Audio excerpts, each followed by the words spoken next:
તે દિવસ જુનાગઢથી બાઈ નીકળી પણ એમ કહેવાય છે કે રાત્રિનો ચોથો પહોર જ્યાં ચાલુ થવાનો હતો ને તેથી આડીધડ બોડીધડ ગામના પાદરની માલિપા બાઈના ઝાંઝર વાગતા હતા ભાઈઓ. વાલબાઈ વડારણ પૂગી અને અહીંયા દેવાયત બોદરને એવો નિયમ હતો કે સવારનું સ્નાન કરી અને ભગવાન શિવની પૂજા કરવા માટે જાવું. એ ચોથો પહોર અડધો પૂરો થયો હતો. કમરની માલિપા તરવાર દબાવેલી એ આડે આયર તેથી શિવની પૂજા કરતો હતો. પૂજા કરીને જ્યાં બહાર નીકળો ને પગથિયા ઉતરે તા હામું એમ કહેવાય છે કે રૂપ કાંઈક દેખાણું તરવારની મુઠની માથે એમ કહેવાય છે કે આયરનો હાથ વજો ગયો ભાઈઓ. અરે દેવાયત આપા હું છું ઘા ન કરતા. એ બાઈ એટલું બોલી એટલે ઓળખી ગયો આયરો. વાલબાઈ બેન અટાણે તું અહીંયા કે હા કે આ સુંડલો લઈને કે હા કે સુંડલાની માથે શું છે? આની માથે તો બાપુ બહુ મોટું ભાર છે.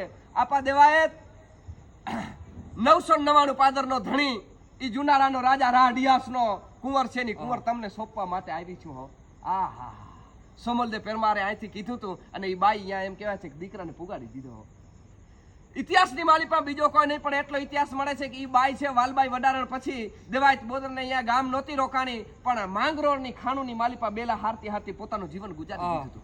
આ બાજુ આ બાઈની કેટલી ખમીર બનતાઈ હશે, આ બાઈની કેટલી પવિત્રતા હશે અને આ બાજુ હરીખમ આયર દેવાયત બોદર આભને ટેકો આપી દે એવો ભાઈ હો.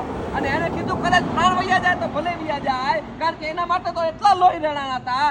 દેવાયત બોદરે કીધું તું હવે આને ન જવા.